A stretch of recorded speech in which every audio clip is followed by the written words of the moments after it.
Yo, what's good, MMA gang? We're back here today with another video. And today I'm breaking down my opinion on why I think you should check out this MVP MMA 1 and Ronda Rousey's return fighting Gina Carano on Most Valuable Promotions, Jake Paul's company. And it's going to be streamed on Netflix. And I've seen, a lot of backlash, a lot of people saying, these aren't top-level fights. Quit with the Ngannou heavyweight champion, lineal champion gimmick, and da-da-da. So much negativity being thrown their way for, trying to attempt something different. And yeah, I just wanted to try to sway a couple people's opinions and, give insight on why I think that you should actually check this card out. So we can start off just by going through the names. We got Ronda Rousey, who we know is one of the biggest pioneers in MMA and UFC history. She's the main reason we have women fights today. And, she was one of the, if not the biggest star in the company's history. And, was a big integral part into why the UFC is as popular as it is today. And she's taking on Gina Carano, who, since her last fight, basically, Max Holloway's whole amateur and pro career has taken place, which is, pretty crazy to think about with just how much Max Holloway fights. But, she's coming back, and she looks to be in incredible shape for this one. She's taking this seriously. And then we got, names that everybody should know, like Francis Ngannou. And yeah, he's taking on Philipe Lins, who was nobody crazy in the UFC. I believe he did have a positive and a decent record before just being randomly released and things of that nature. But, for the most part, we're just coming to see Ngannou most likely knock bro the fuck out. So who doesn't love just pure violence? And talking about pure violence, we also have the Nate Diaz versus Mike Perry.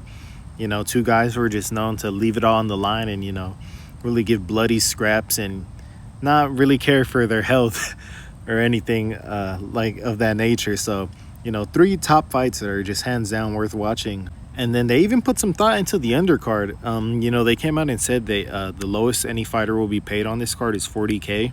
So, that's almost 4 times more than the lowest fighter in the UFC. We'll see how sustainable that is. This is, their first time doing one of these MMA events, so we'll see where it goes from here. But this is just the beginning, so you got to start somewhere. You got to put your foot in the door. And we have other decent names that I kind of wanted to go over a little bit, like Robelis to Spain. If you remember, he had a UFC run which kind of went ass. He ended up knocking out Josh Parisian, but then he was kind of fed to Waldo Cortez and Austin Lane and kind of got fraud checked with the wrestling. They were able to take him down and just tire him out. And, he was cut after that. So he didn't have the best run. But, if you watched any of his Karate Combat fights, he literally went on a demon tour after that. Just fucking dudes up on Karate Combat. And, yeah, that was nasty. Literally, I think he had like 5 months in a row where they just kept feeding him fights to these random dudes. I know even somewhere at the end of last year, I believe in December, he knocked that smiling Sam Alvey. So that was sad to see Sam Alvey get fucked up like that. But, yeah, Robelis is a monster.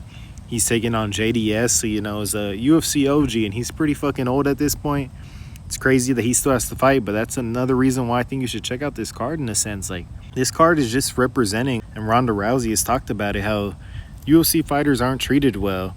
We can throw the blame on Dana. We can throw the blame many places, but it just comes down to the UFC just comes off as a greedy company ever since they sold. The Fertittas and Dana sold. I think since then, the company has just been treated as such a business. And, we got a lot of industry plants running around. And, yeah, it's nice and cool. And, I've started to realize that, you can't really persuade how they digest this sport, specifically fighting. Because, a lot of people just want to see two guys bang it out and bleed and be bruised up. We want to see bangers, which we all do. But at the end of the day, in my opinion, if we don't treat it like a sport, that's always going to come around to bite you in the butt.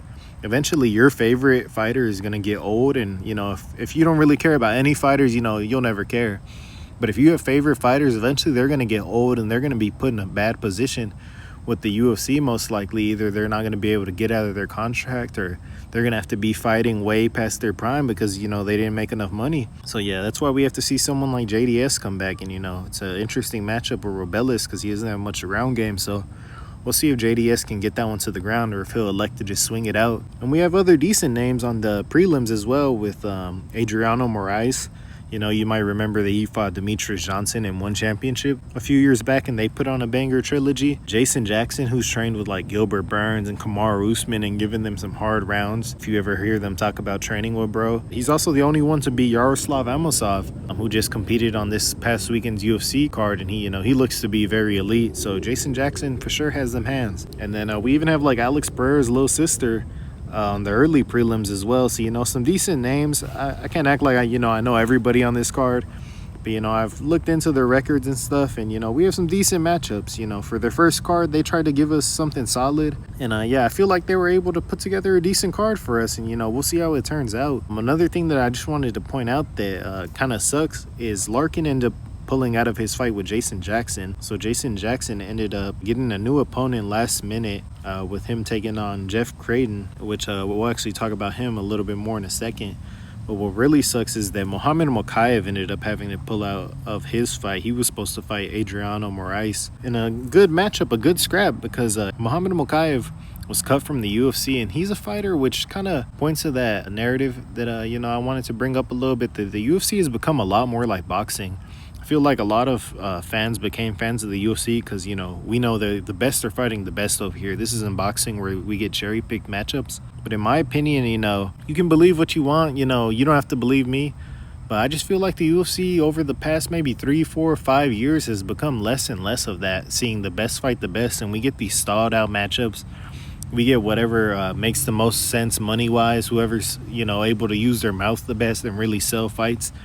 So it's just literally become less of, the best fighting the best. And, people like Muhammad Mokaev, who are so skilled, so technical, he beat Manel Cap, even though that was, not the most entertaining fight, a weird fight compared to how intense the buildup was. He's shown that he's skilled. He's undefeated still to this day. They just cut him when he was on a good win streak. So, in my opinion, if you're cutting guys like that, which they've been doing over the past few years, how can you call yourself the company where the best fight the best when some guys who have so much to give to the sport, who've been training their whole lives, are shown to be really good talents, are just getting cut for, no good reason? So, yeah, that's one of the reasons that I think you should check out this card, because the UFC needs competition at this point. They don't have any competition. They just have an iron grip on the MMA landscape, so they're able to do whatever the fuck they want. To me, it feels like they almost think that the fans are dumbasses. Like, they can feed us any slop, but we're just going to digest it, which is, pretty fucked up in my opinion. They just kind of treat us that way when, we're the ones spending our hard-earned dollars watching these fights. So it's really messed up. So it sucks that Mokaev couldn't end up fighting. He had visa issues. But yeah, that would have been a real banger if we would have got that one. But yeah, just with the rest of the card, I went for a walk and I was watching Ronda Rousey. Ended up going on the Pound for Pound podcast with Kamaru Usman and Henry Cejudo, and she made some good points, just talking about how she wants to advocate for fighter pay, and the UFC isn't doing the fighters justice these days. And a lot of people are pushing the narrative that she's just salty and she went outside getting finished 2 times in a row. After going on her legendary streak, and that she didn't have a good attitude afterwards, that she didn't just deal with the situation in a humble way, that she kind of chose to not take the high road after she ended up taking those losses. But in my opinion, even though all that stuff can, you can't say it's true, sometimes going through something so negative in your life, you can still channel that energy into positivity. She said on the podcast even that Dana, that helped her grow her status to glory, that she'll never cross his back, but now that he's not really the sole man in command, there's so much stockholders, and just, the UFC has just grown so much that there's a lot other people, pulling the strings now that it's under TKO and things of that nature. It's just really become a business, which is just sad to see, because, these fighters are independent contractors, and they're just being done over for the company to just take all the profit, which is really fucked up. But yeah, even though she went out kind of sad, I feel like she's really channeling this energy in the right way. This Carano fight was something that was rumored almost damn near 20 years ago. I think maybe closer to 15. So it's crazy that now they're in their 40s and we're finally getting it. But yeah, I'll still enjoy it. Just sit back with some beers and watch it. Even though, maybe the fights are more of these guys past their primes, they're still athletes and they can still compete. I think it still would be a hell of a time to you just watch with the boys, pull up to the bar, just live life and check it out. But yeah, I think we need competition like this, even though it's Jake Paul, the one who's kind of hosting it and doing it, he might not have the best intentions as well. We just need people to be willing to step to the UFC. They just have such an iron fist grip on the combat sports scene that fighters aren't able to speak up for themselves much. I feel like whenever I hear a lot of fighters talk, it sounds like they don't want to say what they truly want to say. Kind of even when I'm watching sometimes Usman and Henry's podcast, I'm like, man, I feel like, they don't really say exactly what they want to say. Kamaru's really good about giving a politically correct answer, and Cejudo sometimes he'll let it slip, which I started growing on, bro. I used to think he was really cringe, but from just watching the podcast, he started growing on me because he'll actually speak his mind sometimes, even though he kind of has a weird way about saying it, and he'll, throw in some extra shit, but he'll actually speak his mind on what he thinks, so I respect bro for that. But yeah, even a fighter that I wanted to talk about a little bit was Jeff Creighton. I heard Usman talk about this on the podcast, that he stepped up to fight Jason Jackson, and he was on the Ultimate Fighter, and I believe he didn't end up winning the season he was on, but he was still offered a contract.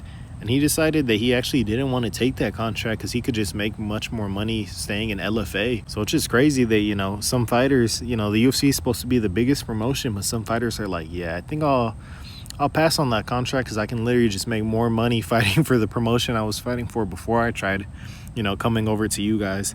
So that's just crazy that, we're not seeing the best fight the best because the UFC is literally greedy. Fighters that are willing to fight for pennies on the dollar, step up on short notice, but, they're kind of being controlled a little bit by the UFC, and they don't really want to speak up because, they don't want to step on toes. They're able to stay at the top, and the UFC knows that they'll work with them. So, they'll always put them in a position where they can win enough, but to where they won't become bigger than the company itself. So, yeah, I just feel like that's an overall problem. But, yeah, guys, I think that's mostly going to be all my thoughts on this MVP card. Decent card. None too crazy, but I just feel like it's one of those events where just watching it, it's going to be pretty cool just seeing it all go down. I'm excited for Francis Ngannou to be back. He's one of my favorites. Diaz and Perry never put on a bad fight or a fight that's not hella entertaining, so that's going to be a banger. And then to see what Ronda and Gina have to offer. And boys, I just wanted to implore you to, if you just enjoy fighting, you enjoy violence, just going out and checking some other promotions out sometimes and, doing them a little help and watching their fights as well. The combat sports scene could use all the competition it can get. And another good option is One Championship. They put on banger Muay Thai and kickboxing fights, and sometimes I don't even know, who exactly the people are fighting, but I'll still throw them on. A lot of the time they just stream them on like YouTube and Facebook as well. And I wanted to highlight this one that's going to be on Friday, I believe, when this video might be coming out, as we have Omar Rug Kane taking on Anatoly.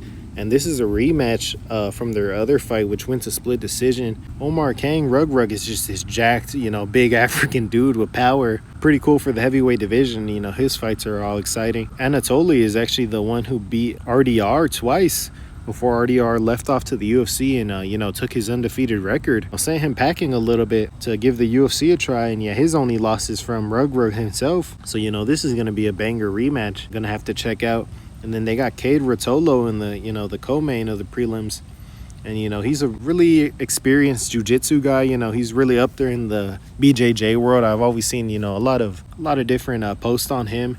And I know the Rotolo brothers, they're really seasoned in their grappling game. So, it's always interesting to just check out other martial arts as well. And then we also have like Superlek fighting. So, he's beat like Rod Tang. He had that nasty finish over Haggerty, if you've heard of bro. So, some decent names so to check out. Some banger fights as well. So, I just want to throw that out there that, if you're into martial arts as well, and sometimes you're like, man, I want to watch other things in the UFC, look around and see what other promotions you might be interested in, what, local shows might be near you. I've been to a few myself. They're always a good time as well. So, yeah, I implore you guys to just go out looking for other badass fights as well, because, there's badass fights all around the place. But yeah, guys, I think that's all my thoughts on this one. Let me know down below what you think about this card and your opinions on what I said. If you think that it's okay if the UFC keeps running things as they have been, or it's time for change and we need, companies to rival them. But But yeah, drop a sub down below if you've been enjoying the content. If you like this video, drop me a like. And yeah, guys, I think that's all for today. Y'all boys, hopefully y'all catch this fight this weekend, and y'all stay cool. Peace.